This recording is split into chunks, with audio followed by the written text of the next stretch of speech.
All right, what's up, everybody? This is Bobby here. We are debuting a brand new show. I'm calling it the Debrief. The reason behind this is we're going to try to do as many of these as we can. We're going to come on and do some quick videos just so you guys can get a little bit of the news and information of the day.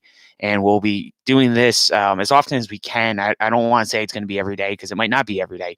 We might do one twice a week. We might do one once a week. So really excited to be doing this. I think it's a cool way to interact with the fans during the off season, and it's a little bit easier to do a video versus trying to post everything, reshare everything, get stuff off of Twitter, Facebook, YouTube, wherever some of this stuff is coming out from, and get it out there for the fans. So I kind of today is Wednesday. So traditionally after the season ends, you have what's called Black Tuesday, Black Monday, depending on where things are. Usually in NASCAR, we do have like a kind of like the end of the football season. We have Black Monday where a whole bunch of coaches get let go. You have a Black Tuesday in NASCAR. So usually right after the race, you see some things start to happen. People get let go, unfortunately, from their jobs, and you start to get the picture of what's going to happen for the next season. Now, one thing that came out was something that Drunken Brian France posted on Twitter, which we kind of knew this was coming, but um, he said on Twitter yesterday that it was not a good day at Front Row Motorsports. Good luck to all you guys being let go. Now, we've talked about this before, that there's been some chatter about Front Row is going to go from 3 teams to 2 teams.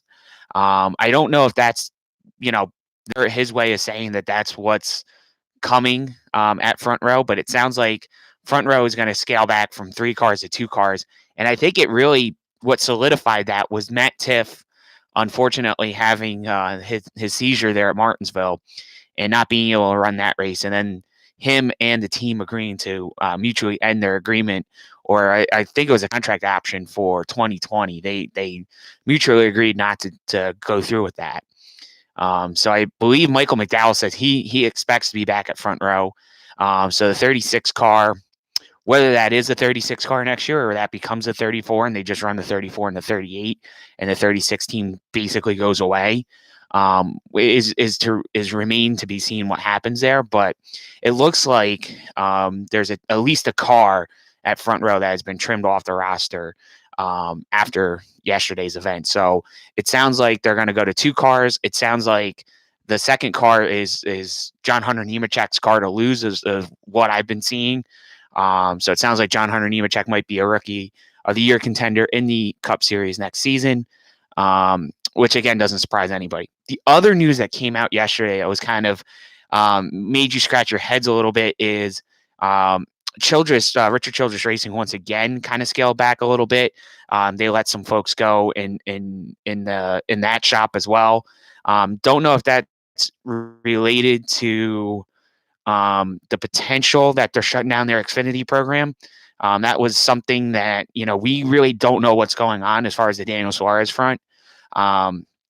There's been some talk about Roush potentially talking to Suarez about driving a third car at Roush Fenway, which is going to be kind of something that came out of left field. That's something that, I didn't really think was going to happen. There's been also some chatter about Suarez possibly going to Go Fast Racing, and that maybe Corey LaJoie would be on his way over to Front Row Motorsports.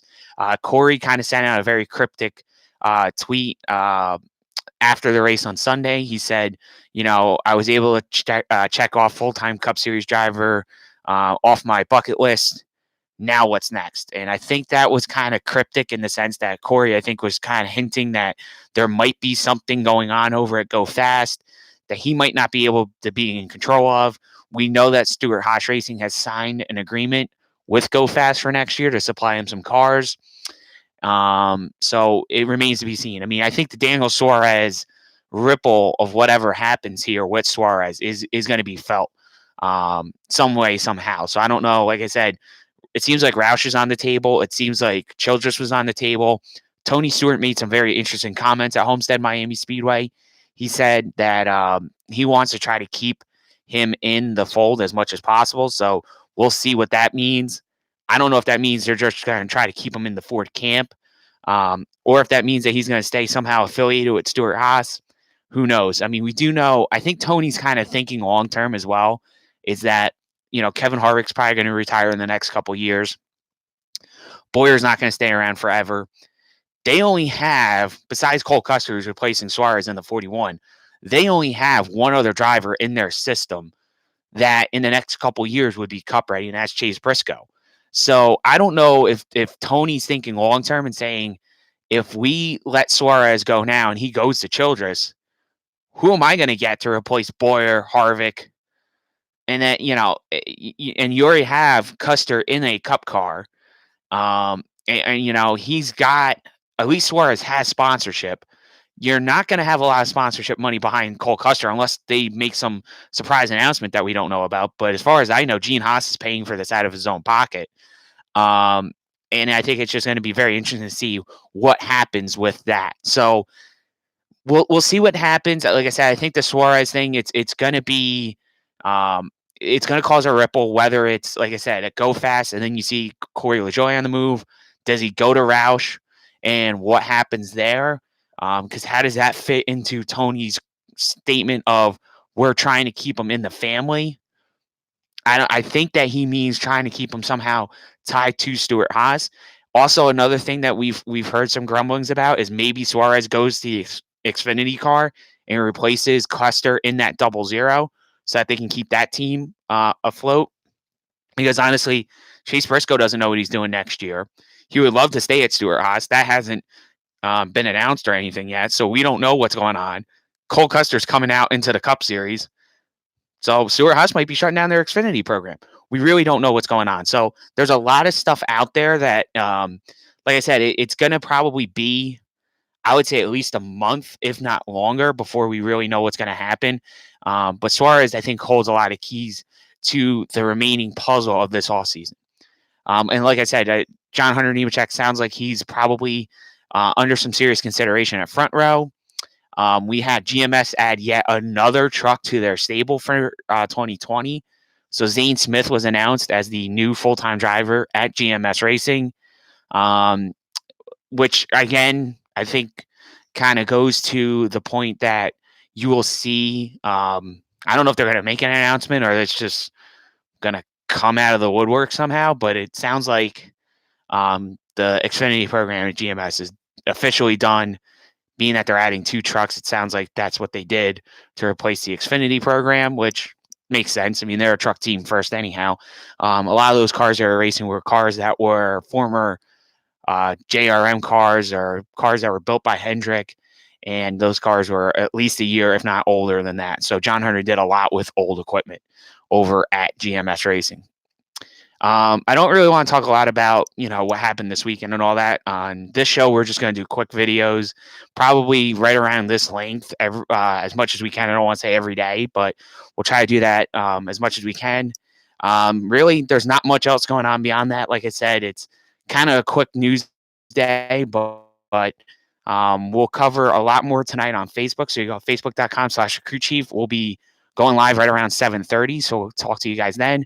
And then we'll probably do other shows here on YouTube as well. Probably not this short. We'll probably do longer shows. We'll probably talk about different topics and things like that. I'm going to try to do topic shows on here during the off season. So thank you guys so much for checking us out.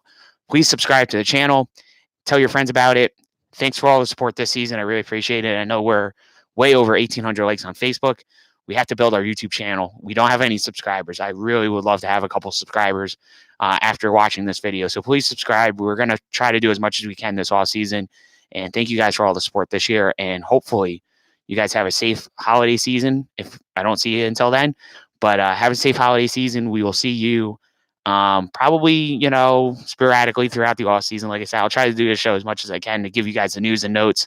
And then we'll do some of our other shows, probably every other week or something like that is what I'm planning on doing. So thanks guys for watching. We'll catch you next time.